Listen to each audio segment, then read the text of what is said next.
For now, we see only a reflection, as in a mirror, but then we will see face to face. Now, I know only in part. Then I will know fully, even as I have been fully known.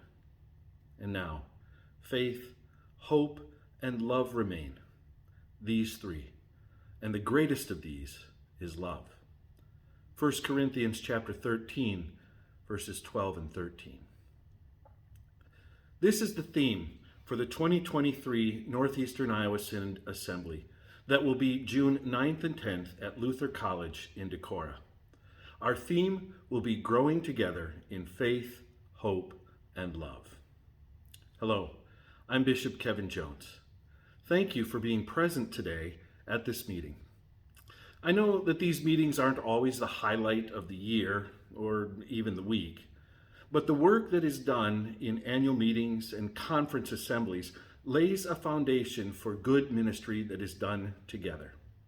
I'm grateful that you are willing to enter into this work and to participate in conversations that shape our church and our ministry together.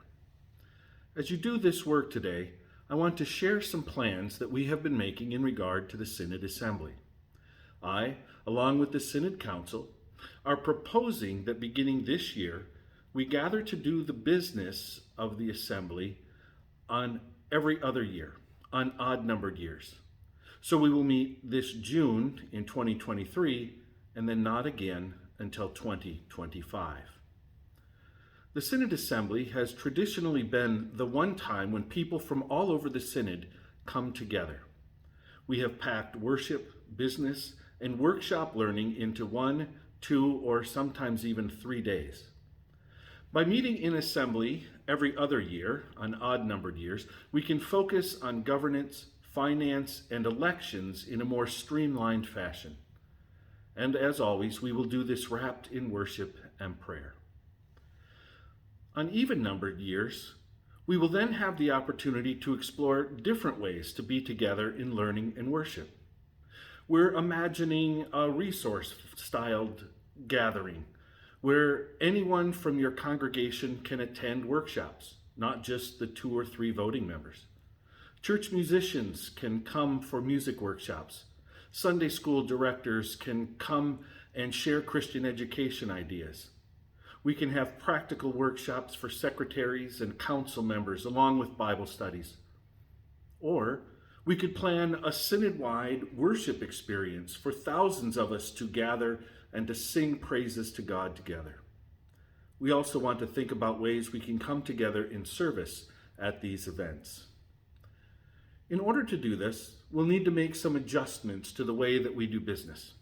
For example, during a Synod Assembly, we will need to approve budgets for 2 years rather than just 1, trusting the Synod Council to make necessary adjustments based on up-to-date information, a job that they are already tasked with.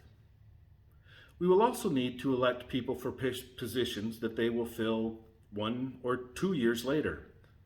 At the Assembly this year, we will elect some people to join the Synod Council in 2023, and some who will start their term in 2024. This June, we will also elect voting members to the church-wide assembly in 2025. That will be in Phoenix. We will also elect a slate of alternates in the event that someone is unable to attend. Another change this year will be the addition of 2 pre-assembly events to help voting members be better informed and prepared when they come to the assembly. Both will be online. One will be a review of the budgets and the Synod compensation guidelines. The other will be a review of any resolutions to come before the assembly. People will have opportunities to have questions answered and items clarified.